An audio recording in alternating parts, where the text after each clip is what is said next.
တောင်တဲ့ဘွားတိုင်းရင်းနဲ့ညီကိုများအိုးရှမ်းကရင်ကရချင်းတရှင်မောရခိုင်နေပါမှာဝီလဲလေဝီနီနေထားဝစင်လက်တွေအကိုမင်္ဂလာပါဗျဟုတ်ကဲ့မင်္ဂလာပါဗျအကိုဒီခိုးလမနေ့ကကြာပြီလားဗျဟုတ်ကဲ့ကြာပါပြီကိုဒီခိုးလန်စာတီပဲပေါ့ဟုတ်ကဲ့ခိုးလန်စာတီပဲဗျဟုတ်ကဲ့ပါအကိုဒီ2025မှာကျင်းပမဲ့ရွေးကောက်ပွဲနဲ့ပတ်သက်လို့လေကျွန်တော်မေးခွန်းလေးနည်းနည်းတော့မေးချင်လို့ပါဗျဟုတ်မေးပါဗျဟုတ်ရွေးကောက်ပွဲနဲ့ပတ်သက်လို့အကိုရဲ့သဘောထားအမြင်လေးဝင်မြလို့ရရင်ဝင်မြပေးပါအောင်ဗျဟုတ်ကျွန်တော်သဘောထားအမြင်ကတော့ဟုတ်ကဲ့ဗျကောင်းပါတယ်ဘာဖြစ်လို့ဆိုတော့ကိုပြည်သူလူထုရဲ့အတွက်လည်းအစိုးရတစ်တည်းရဲ့အလှည့်ပြောင်းဖြစ်သွားတာပေါ့ဗျာဟုတ်ကဲ့ကိုဟုတ်ပြီးတော့လေကိုအခုအရင်တော့မဲပေးတဲ့စနစ်နဲ့အခုရွေးကောက်ပွဲမှာကျင်းပမဲ့မဲပေးတဲ့စနစ်ကွာခြားမှုလေးဖြေချပေးလို့ရရင်ဖြေချပေးပါလားဗျဟုတ်ကွာခြားတာပေါ့ကိုဘာဖြစ်လို့ဆိုတော့အရင်တော့ကကျွန်တော်တို့စာရေးပုံမှာဆိုတော့အလိညာဖြစ်နိုင်တယ်လေကိုက digital စနစ်နဲ့ဆိုတော့ကောင်းပါတယ်ကိုမှန်မယ်လို့ယုံကြည်ပါတယ်ကိုဟုတ်ကဲ့ပါကိုပြီးတော့လေကိုအခုရွေးကောက်ပွဲမှာအကိုတို့အနေနဲ့ဘယ်လိုပါတီဘယ်လိုပုဂ္ဂိုလ်မျိုးကိုရွေးချယ်မဲပေးသွားမှာလဲခင်ဗျကျွန်တော်မြင်ရတော့အခုကျွန်တော်တို့ဒီ data အတွက်ရယ်ပြည်သူလူထုပေါ့ရယ်ပြီးတော့ကုန်စည်နှုန်းကျဆင်းနိုင်မဲ့ကုန်စည်နှုန်းထိန်းညှိနိုင်မဲ့အစိုးရတရဆိုရင်တော့ကောင်းပါတယ်ကိုဟုတ်ကဲ့ပါဗျဟုတ်ကဲ့ပါဗျအခုလိုဖြေချပေးတဲ့အတွက်ကိုကျေးဇူးပါဗျဟုတ်ကဲ့ပါကိုဟုတ်အခုမင်္ဂလာပါဗျမင်္ဂလာပါဗျအခုခိုးလမနေကြာပြီလားမသိဗျဟုတ်ကဲ့ကြာပါဗျဟုတ်ကဲ့အကိုတို့အိမ်မိသားစုမှာပေါ့နော်အခုရွေးကောက်ပွဲအတွက်မဲပေးနိုင်တဲ့လူကြီးဘယ်နှယောက်လောက်ရှိလဲမသိဗျရှိကျွန်တော်တို့မှာ3ရက်တော့ရှိပါဘူးဟုတ်ကဲ့ပါဗျအခုဒီကျွန်တော်တို့ဒီ2025ရွေးကောက်ပွဲမှာပေါ့နော်လက်ထောနဲ့မဲပေးဆက်နဲ့မဲပေးမယ်ဆိုတော့သိပြီလားမသိဗျဟုတ်သိပြီပါဗျအခုလေးရောလေးလာဘူးလားမသိဗျနေပါလေးလာပေါ့ဟုတ်ကဲ့ပါဗျအခုမဲဘယ်နှကြိမ်ပေးပြီလားမသိဗျ2ကြိမ်3ကြိမ်တော့ပေးပါဗျမဲ3ကြိမ်ပေးဘူးတယ်ပေါ့နော်အခုရွေးကောက်ပွဲမှာမဲပေးမဲ့ပုံစံနဲ့အရင်တုန်းကမဲပေးတဲ့ပုံစံပေါ့နော်ဘာမှကွာခြားမှုရှိတယ်မသိဗျအရင်ကတော့ကျွန်တော်တို့စာရွက်နေပြီတိုင်းပြရပါအခုကဆက်နေအဲ့လိုတော့ကွာခြားတော့ဟုတ်ကဲ့အခုမဲပေးတဲ့စနစ်ကိုအခုအနေနဲ့အမြင်လေးသိပြရဗျဟုတ်ကဲ့ဆက်နေမဲပေးရဆိုတော့တိကျတဲ့ပူစင်ပြပါခင်ဟုတ်ကဲ့ပါဗျအခုရွေးကောက်ပွဲပေါ့အခုရဲ့အမြင်လေးသိပြရဗျကောင်းပါခင်ဗျအခုအစိုးရတဲ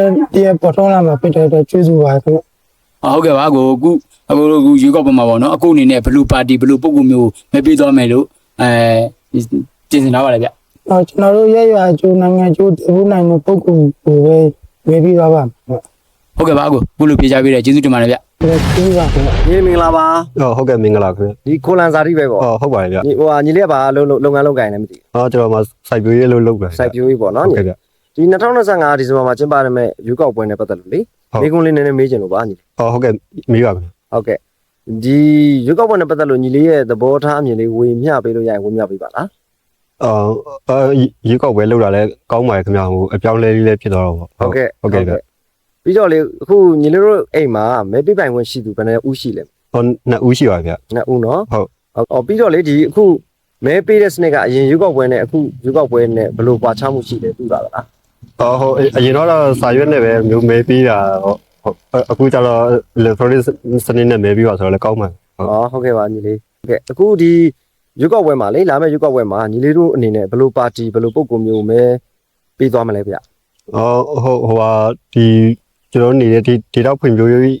ပြအောင်လုပ်ပေးနိုင်တဲ့လူပဲမဲပြိုးတဲ့စဉ်းစားထားပါခင်ဗျဟုတ်ကဲ့ပါဗျအခုလိုဖြေချပေးရတဲ့အတွက်ကျေးဇူးပါဗျဟုတ်ကဲ့ကျေးဇူးပါခင်ဗျဟုတ်ကဲ့ပါဗျမင်္ဂလာပါဗျဟုတ်ကဲ့မင်္ဂလာပါရှင်မတို့ဒီခိုလန်မျိုးဒါဘယ်ရက်ကွက်လို့ခေါ်ပါလဲဗျ26မိုင်ပါရှင်ဟုတ်ကဲ့အမဒီ2025ဒီဇင်ဘာမှာကျင်းပမယ့်ရွေးကောက်ပွဲနဲ့ပတ်သက်လို့လေအမရဲ့သဘောထားအမြင်လေးဖြေချပေးလို့ရရင်ဖြေချပေးပါလားဟုတ်ကဲ့ကျမတို့နိုင်ငံတော်ကောင်းမွန်တဲ့အစိုးရတည်းရဲ့ပေါ်ထွန်းလာဖို့ကြိုးစားပါတယ်ရှင်ဟုတ်ကဲ့ပါဗျအမကမဲပေးတဲ့အတွေ့အကြုံဘယ်နှကြိမ်ရှိပြီလဲဗျ3ကြိမ်ရှိပါရှင်3ကြိမ်ရှိပါပြီနော်ဟုတ်ကဲ့ရှင်ဟုတ်ကဲ့အမတို့အိမ်အောင်စုမှာမဲပေးပိုင်ခွင့်ရှိသူဘယ်နှယောက်ရှိပါလဲဗျ2ယောက်ပဲရှိပါရှင်2ယောက်ပဲရှိဟုတ်ကဲ့ပါဗျအခုဒီရွေးကောက်ပွဲမှာအမအနေနဲ့ဘယ်လိုပါတီဘယ်လိုပုဂ္ဂိုလ်မျိုးကိုမဲပေးသွားမယ်လို့ဆုံးဖြတ်ထားလဲဗျကျမတို့နိုင်ငံကျမတို့လူမျိုးကျမတို့ရွာအတွက်အကောင်းကျိုးပြုမဲ့သူအားလုံးမဲပေးမယ်လို့ဆုံးဖြတ်ထားပါရှင်ဟုတ်ကဲ့ပါအမအခုလိုဖြေချပေးရတဲ့အတွက်အမကျေးဇူးအများကြီးတင်ပါတယ်ဗျဟုတ်ကဲ့ရှင်ကျေးဇူးတင်ပါတယ်အခုမင်္ဂလာပါဗျဟုတ်မင်္ဂလာပါခင်ဗျာဒီခိုလန်ပဲလားဗျဟုတ်ခိုလန်ပါဗျဟုတ်ကဲ့အခုဒီ2025ဒီဇင်ဘာမှာလေကောက်ပွဲကျင်းပမှာနဲ့ပတ်သက်လို့ကိုယ့်ရဲ့သဘောထားမြင်လေးပြောကြားပေးလို့ရရင်ပြောကြားပေးပါလားဟုတ်အခုလိုနိုင်ငံရေးပြောင်းလဲဖြစ်မဲ့အတွက်မျိုးရွေးကောက်ပွဲကိုကြိုးစားပါတယ်ဗျဟုတ်ကဲ့ပါအခုပြီးတော့လေကိုတို့အိမ်မှာဒီ session ပြည့်လို့မဲပေးပိုင်ခွင့်ဘယ်နှယောက်လောက်ရှိလဲဗျဟုတ်4ယောက်လောက်ရှိပါတယ်ဗျဟုတ်ကဲ့ကိုပြီးတော့လေအခုရွေးကောက်ပွဲမှာက MV ရန်မဲပေးဆက်နဲ့မဲပေးရမှာလေဟုတ်ကဲ့အဲ့ဒါအတွက်ကိုတို့အနေနဲ့ရောကြိုတင်လေ့ကျင့်ပြီးပါလားဟုတ်လေ့ကျင့်ပြီးပါပြီဗျဟုတ်ကဲ့ကိုတို့အနေနဲ့ ဒီဘယ်လိုပါတီဘယ်လိုပုံကူမျိုးကိုမဲပေးဖို့ဆုံးဖြတ်ထားပါလဲဗျ ကျွန်တော်တို့အရှိန်လူတန်းသားတွေအတွက်ကိုအကြောင်းလဲဖြစ်စီမဲ့ပါတီကိုပဲမေးပေးသွားမှာပါဟုတ်ကဲ့ပါ အခုလိုပြေချပေးရတဲ့အတွက်ကျေးဇူးပါဗျ ဟုတ်ကျေးဇူးပါဗျဟုတ် ညီလေးမင်္ဂလာပါ ဟုတ်ကဲ့မင်္ဂလာပါဗျ ဒီခိုးလမနေရကြာပြီလားညီလေး ဟုတ်14နှစ်လောက်တော့ရှိပါ ဟုတ်ဒီ2025မှာဒီဇင်ဘာမှာကျင်းပမဲ့ယူကောက်ပွဲနဲ့ပတ်သက်လို့လေမိကုန်းလေးနည်းနည်းလောက်မေးချင်တာညီလေးပြေချပေးလို့ရမလား ဟုတ်ကဲ့ရပါတယ်ဗျ အခုယူကောက်ပွဲနဲ့ပတ်သက်လို့လေညီလေးသဘောထားအမြင်လေးဘယ်လိုမြင်လဲညီလေးပြောကြပေးပါလား ကျွန်တော်အမြင်ပြောရရင်တော့ဒီလိုရေကောက်ပွဲလောက်တာကောင်းတယ်လို့မြင်ပါဗျ ဟုတ်ကဲ့ပြီးတော့ညီလေးကအသက်ဘယ်လောက်ရှိပြီလဲ 19နှစ်ရှိပါတယ်ဗျ 19နှစ်ဆိုညီလေးအခုဒီဒါပထမဆုံးချိန်မဲပေးရမှာပေါ့နော် ဟုတ်ပါဗျ ဘယ်လိုခံစားရလဲညီလေးရဲ့စိတ်ခံစားမှုအခြေအနေလေးပြောပြပေးပါလား ပထမဆုံးစိတ်စပေးရမှာဆိုရင်တော့နည်းနည်းခေါ်တာ ဟုတ်ပြီပြီးတော့ညီလေးဒီအခုရွေးကောက်ပွဲမှာလေညီလေးတို့မဲပေးမယ်ဆိုရင်ဘယ်လိုပါတီဘယ်လိုပုဂ္ဂိုလ်မျိုးမဲပေးသွားမယ်လို့ရွေးချယ်ထားလဲ ဘယ်လိုမျိုးလဲဆိုတော့ကျွန်တော်ဒီ